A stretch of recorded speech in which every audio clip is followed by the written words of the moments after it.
Salve, amada igreja, na gloriosa paz do nosso Senhor e Salvador Jesus Cristo. Gostaria de estar falando com você nessa tarde sobre o fundamento e a edificação da igreja. E o texto para a nossa meditação se encontra lá em Mateus 16, do 15 ao 19. Neste momento, nós veremos sobre qual fundamento a igreja de Cristo está estabelecida, seu início histórico e as suas prerrogativas. Também veremos as bênçãos atuais que a igreja usufrui. Primeiro, Cristo é a rocha, é o cabeça da igreja. Somente através de uma interpretação correta das Escrituras poderemos entender a expressão: e sobre esta pedra edificarei a minha igreja. Mateus 16, 18. Jesus, o Messias. O título e o conceito de Messias, do hebraico Machia, do grego Christos, que significa ungido, são originários do significado do verbo ungir com óleo, diferentemente do Antigo Testamento, que o termo tem uma utilização mais abrangente no período de Jesus. O termo ganha uma conotação mais específica para o futuro rei de Israel, que reinará eternamente e cumprirá as promessas feitas a Israel. Sendo assim, Jesus é o Messias e nele todas as promessas de Deus são cumpridas. Ele é o Rei dos reis e Senhor dos senhores, maravilhoso, conselheiro, Deus forte, Pai da eternidade, príncipe da paz. Isaías 9:6. Há vários relatos no Antigo Testamento de pessoas sendo ungidas com óleo e em decorrência separadas para cumprir alguma função divinamente ordenada. Assim, os sacerdotes eram ungidos, Levítico 4:3. Os reis eram ungidos, 1 Samuel 24:10, e possivelmente os profetas, 1 Reis 19:16. Esta unção indicava um ministério divino que, em virtude da unção, as pessoas ungidas pertenciam a um círculo especial de servos de Deus.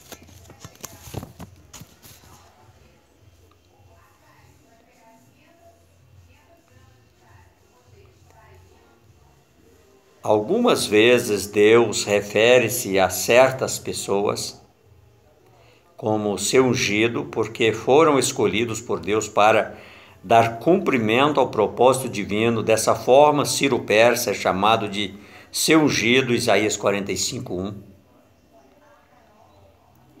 Os patriarcas são chamados de meus ungidos, Salmo 105:15.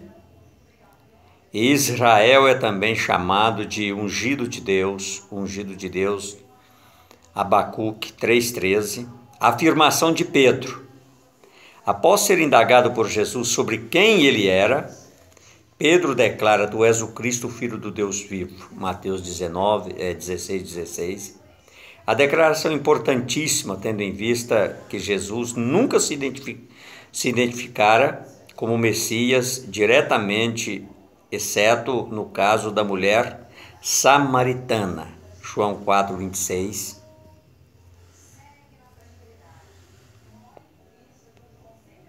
Para reconhecê-lo como tal, era necessário, primeiramente, um ato de fé e a revelação do Pai, Mateus 16:17. Somente através da fé podemos reconhecer Jesus como Messias.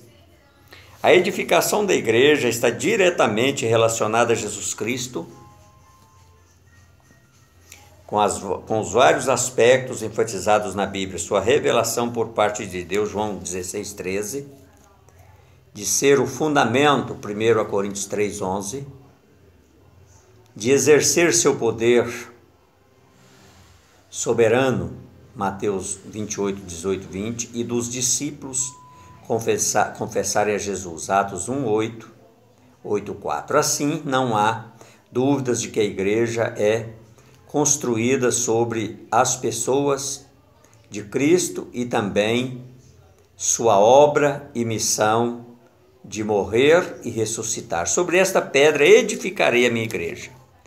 Tendo em vista as características da afirmação, não é a pessoa de Pedro que é a pedra fundamental da igreja, mas sim o próprio Cristo, pois ele é a pedra de esquina, pedra a qual se colocava nas extremidades para a fundação de um edifício, Efésios 2:20, 1 Pedro 2:4, 8, e a pedra de tropeço, Romanos 9, 32, 33, cuja pessoa e ministério foram contrários às expectativas dos judeus a respeito do Messias, que o rejeitaram, e pela sua obstinação não desfrutaram da salvação oferecida.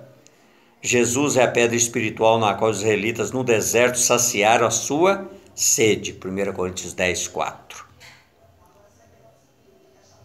Uma das regras mais básicas da hermenêutica evangélica, que é a ciência bíblica que interpreta o texto sagrado, é que a Bíblia por si mesma se explica. Ou seja, em alguma outra passagem, intertextualmente, aquilo que foi afirmado será confirmado. Com isso, entender que Pedro é a pedra fundamental da edificação da igreja é, no mínimo, um descabimento hermenêutico. Cristo Jesus é a pedra, a rocha em que nós devemos nos apoiar e edificar as nossas vidas. O início da igreja, Pentecostes. Depois da morte e ressurreição de Jesus, um pequeno grupo de discípulos de quase 120 pessoas esperava em Deus a direção divina e o recebimento das promessas do Pai.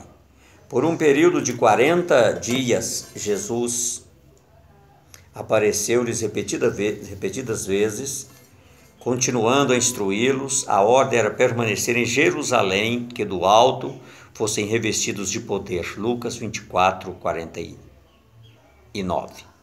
A festa de Pentecostes. O nome desse festival vem da palavra grega para 50º. A festa era celebrada 50 dias depois da Páscoa.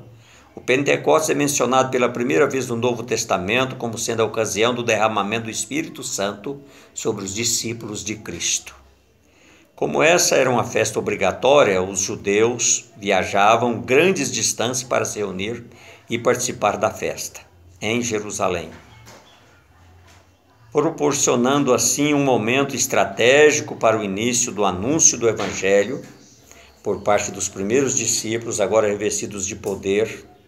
E no Pentecostes, que a igreja tem o seu marco de inauguração, Atos 2:1, a festa de Pentecostes, Levítico 23, 15 e 21, marcava o auge da safra com a colheita do trigo, celebrando assim a fidelidade do Senhor para com o seu povo, concedendo todo o suprimento necessário, o qual deveria lembrar-se dos pobres e estrangeiros. Levítico 23, 22. No Novo Testamento, a descida do Espírito Santo no dia de Pentecostes lembra a prontidão do Senhor em prover à igreja o necessário à edificação e ao cumprimento da missão de anunciar que Deus está chamando a todos para dar o arrependimento e a remissão dos pecados. Atos 3, 26, 5, 31. No dia de Pentecostes se reuniam em Jerusalém os judeus da dispersão, os quais, conforme Russell Shedd, podem ser assim classificados. Primeiro, orientais ou babilônicos. Segundo, sírios. Terceiro, egípcios. E quarto, romanos. Diferentemente do que ocorreu quando da Torre de Babel, Gênesis 11, 1, 9, em que por causa do pecado Deus diversificou as línguas e separou os povos. No Pentecoste Deus concede que os povos ou representados ouçam em suas próprias línguas as grandezas de Deus, despertando grande interesse em muitos e preparando-os para ouvirem a exposição do Evangelho, a descida do Espírito Santo lá em Pentecostes. Os profetas tinham previsto um dia quando Deus derramaria do seu Espírito sobre todo o seu povo, não apenas sobre seus líderes designados, rei, sacerdote e profeta. Essa dádiva resultaria em um reavivamento do espírito profético e da revelação, Joel 2, 28, 29, da forma como Joel colocou. Essa dádiva do Espírito é um evento escatológico que pertence ao dia em que Deus finalmente redime seu povo, congregando-os em seu reino. Por essa razão, esse dia é associado ao dia do Senhor, que é igualmente um dia de julgamento e salvação.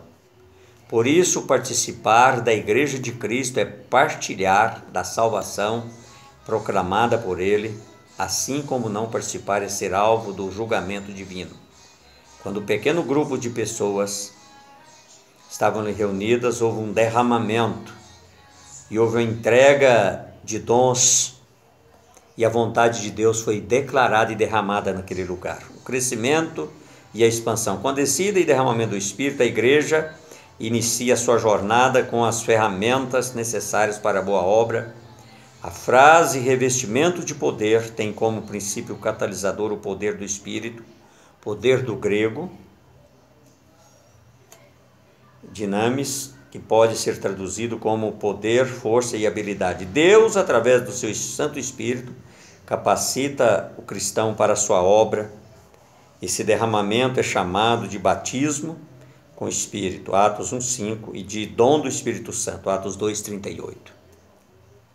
Assim, após a descida do Espírito e o subsequente anúncio do Evangelho, quase 3.000 almas se convertem em Jerusalém, mostrando que somente através da direção de Deus e da atuação do Espírito podemos ser bem-sucedidos em sua obra.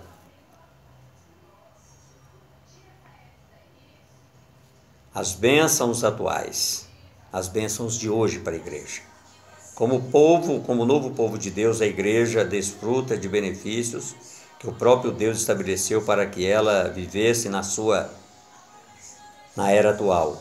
A eleição desse povo é o ato soberano de Deus em graça, pelo que ele escolheu em Jesus para a salvação de todos aqueles que de antemão ele sabia que responderiam positivamente à ação do Espírito Santo. Mérito nosso, mas sim através de um ato livre, espontâneo, gracioso e amoroso de sua parte. Eleitos segundo a presciência de Deus Pai em santificação do Espírito, para a obediência e aspersão do sangue de Jesus Cristo. Graça e paz vos sejam multiplicadas. 1 Pedro 1,2.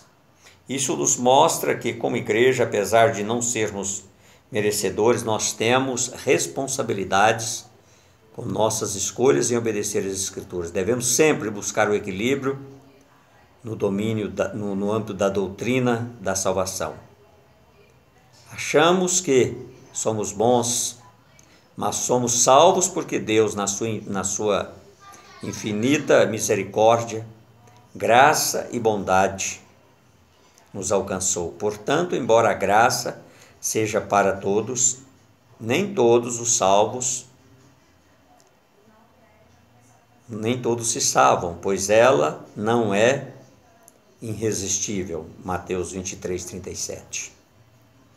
A regeneração, enquanto que a conversão é o ato humano divino, em que o ser humano, através da fé, respondendo à ação do Espírito, a regeneração é a ação divina em que Deus muda o coração do ser humano, tornando-o participante da natureza divina, segundo a Pedro 1,4. É o novo nascimento, é a restauração da natureza humana, é o início de uma vida nova e retorno da vida e da atividade original.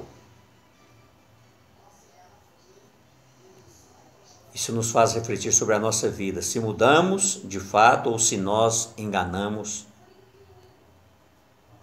nos enganamos. O verdadeiro discípulo de Jesus não pode mais ser o mesmo.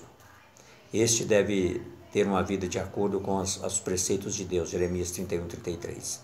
A regeneração é especialmente a obra do Espírito Santo Por isso, chamada de nascer do Espírito, João 3:5. A justificação. Ser justificado é ser livre da culpa e da condenação por parte da justiça, através de Cristo, inocentes diante de Deus. Nos nossos pecados não existem mais culpa. Quando confessados o nosso pecado e recebermos o perdão de Deus, sentimos a paz de Deus, que excede todo o entendimento. Filipenses 4:7. E para concluir, planejada na eternidade como um mistério de Deus, a igreja iniciou